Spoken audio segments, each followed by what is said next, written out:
Jalen, you had 4 fouls at the start of the fourth quarter.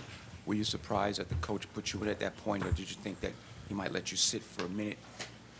I trust whatever Tom Thibodeau goes with. I'm have his back no matter what. I just gotta be smart. Jalen, how do you summarize? You guys had a 14-point lead with 2:51 left to go. How do you summarize how the game closed? Can't really summarize it.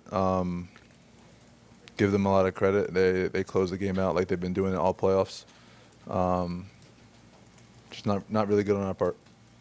Pretty rare to see a guy like Neesmith hit 5 threes in a row in late game. Just what did you see on the defense from him that let him get those shots up? I mean, it wasn't rare or a rare sighting. I mean, he can shoot, and but no, when good teams, when they have a hot shooter, they find him. And so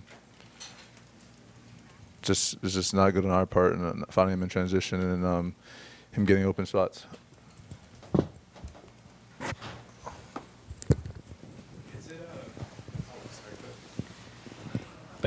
Pacers stole the game in the last minute.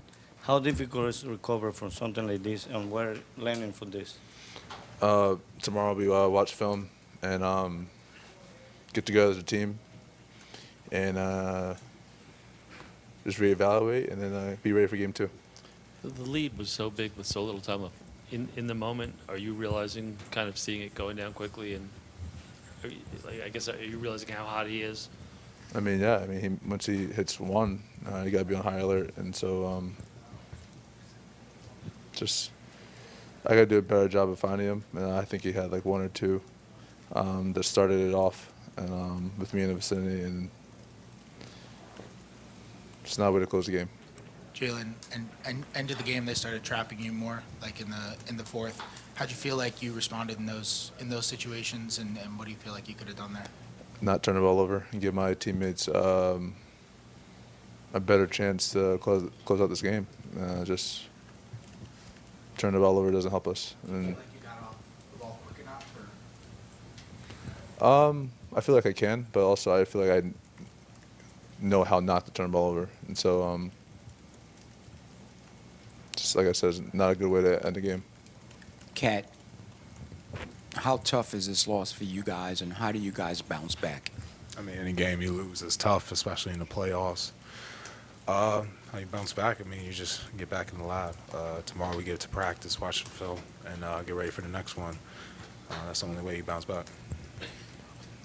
For either of you, I mean, obviously we've talked so much about the nature of the comebacks against the Pistons, the 3 double-digit comebacks against the Celtics. What, I guess, being on the other side of this and the emotional weight of that, I know you were going to say you want to wipe the slate clean, but just how different is it to kind of be on the other end of it, and just how do you come back from it? Yeah, I mean, in the playoffs, when you win, it's the best thing ever. When you lose, the worst thing ever. And so the best way to deal with all that is just stay level-headed and making sure we have each other's backs. Obviously not the way we want to finish the game. But I mean, like you said, tomorrow we're going to watch film and get better, and just making sure that we're ready for game 2. Karl, obviously you're from here. You know the history of the Knicks and the Pacers, although it was a long time ago. Is there any part of you that's kind of aware of the historical similarities between this game and the?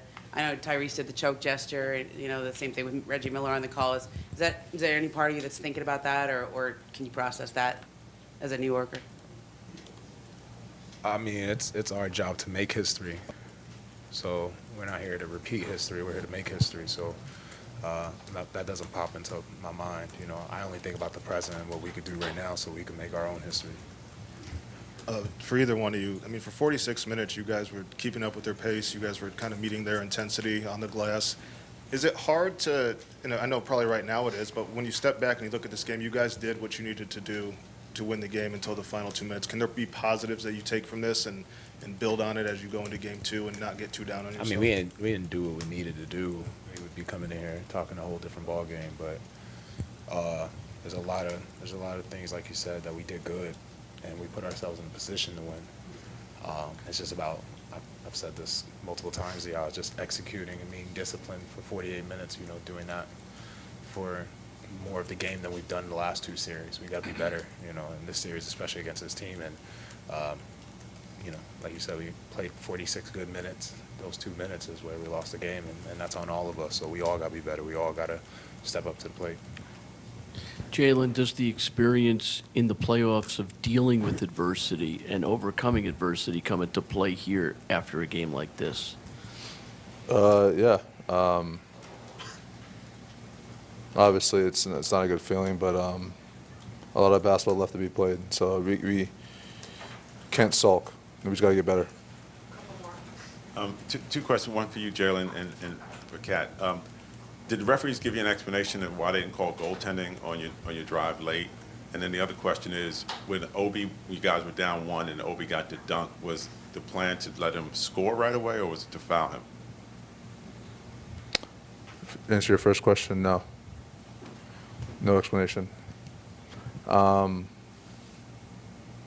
it's a great question. I think we should have fouled, and we just didn't. Guys, Detroit had a lot of open looks on threes. Boston had a lot of open looks on threes, and tonight Indiana had a lot of opens on threes. How do you close that gap? How do you defend that so that they don't have those clean looks at those threes? We got to get to their bodies and stay connected. And they play at a fast pace. They play a space game, and so now when they're driving the lanes, and it's easy to collapse, and then we're in rotation, and then they're lining up open threes. So we just got to rotate better and get to bodies better, and just making sure we're connected.